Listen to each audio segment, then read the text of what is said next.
নমস্কার বন্ধুরা। আজকে সানডে।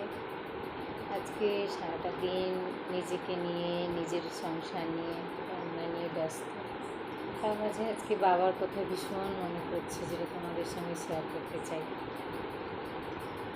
কেন মনে পড়ছে কি, একটু একটু জ্বর জ্বর লাগছিল আমার গাটা।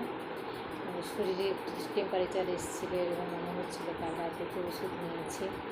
আর কাল রাত থেকেই মনে হচ্ছে শুয়ে শুয়ে বাবার কথা।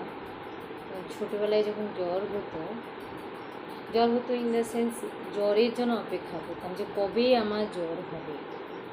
কারণ কি, যখন আমার জ্বর হতো তখন সব কিছু থেকে ছুটি, স্কুল যেতে হবে না, দেরিতে ঘুম থেকে উঠতে হবে, এবং মা 10 বার গিয়ে গিয়ে টেম্পারেচারটা দেখবে কীরকম করে, আঙুলটা দিয়ে নয় কিন্তু,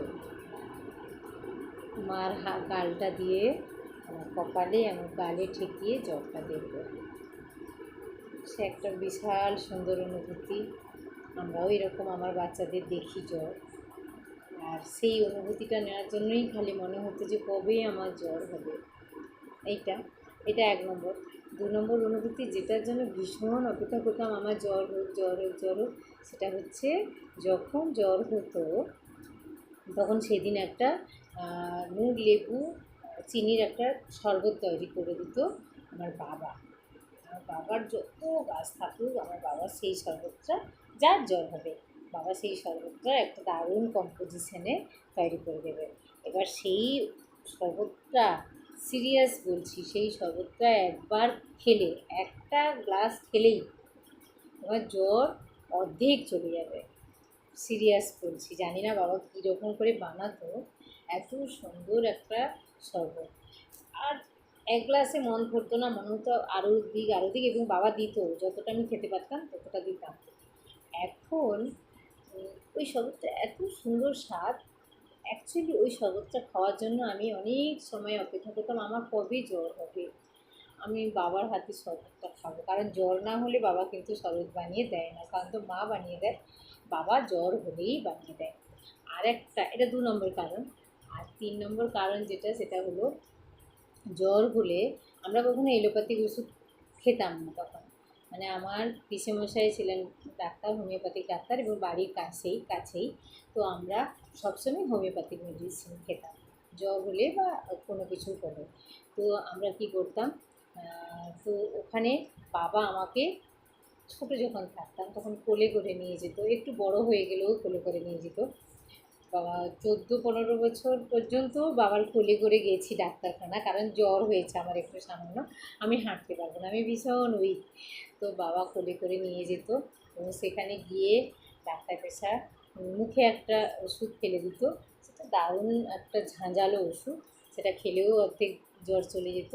আর তারপরে দিত গ্লোভিজের ওষুধ দিয়ে, সেটা সারাদিনে যদি 10টা করে 3 বার খেতে বলা হতো, তো 10টা কেন 15টা করে 4 বার খেয়ে নিতাম। আর খালি বলতাম আমার কখন ওষুধ খেতে হবে, কখন ওষুধ খেতে হবে, এতবার খেয়ে নিতাম। কারণ গ্লোভিজ খাওয়ার ভীষণ লোভী এবং ভক্ত ছিলাম। আমার ছেলেও আছে এখনও, গেলেই খালি অজয় মামার কাছ থেকে গ্লোভিজ নিয়ে খায়। তো সেটা মনে পড়ছে, এটা 3 নম্বর কারণ। আর 4 নম্বর কারণ, কিছু পড়াশোনা করতে হবে, এই জন্য সারা বছর ধরে ভগবানকে ডাকতাম, ঠাকুরকে ডাকতাম, আমার কবে জ্বর হবে, আমার কবে জ্বর হবে। ছোটোবেলার কথা বলছি। এখন দুনিয়াতে বাবাও নেই, অনেক বছর, 2016 সালে বাবা আমাদের ছেড়ে চলে গেছে, 8 বছর হয়ে গেল। এবারে জ্বরের জন্য অপেক্ষাও করি না, কারণ শরবত বানিয়ে দেওয়ার মতো কেউ নেই। আর এখন জ্বর হলেই বরং বিরক্ত বোধ করি। অফিস থাকে, ঘর সংসারে কাজ থাকে, জ্বর হলে সংসার অচল হয়ে যায়। বেশি জ্বর হয়ে পড়ে থাকলে হয়তো খেতেও পাবো না। তাই কাল রাতে যখন জ্বর এসেছিলো, বাবার কথা ভীষণ মনে পড়ছিল, আর সেই অনুভূতি আজকে তোমাদের সঙ্গে শেয়ার করলাম। তোমাদেরও নিশ্চয়ই কিছু অনুভূতি আছে বাবা মাকে নিয়ে, ছোটোবেলা নিয়ে, এখন থেকে ভাবছি প্রত্যেক রবিবার একটা করে অনুভূতি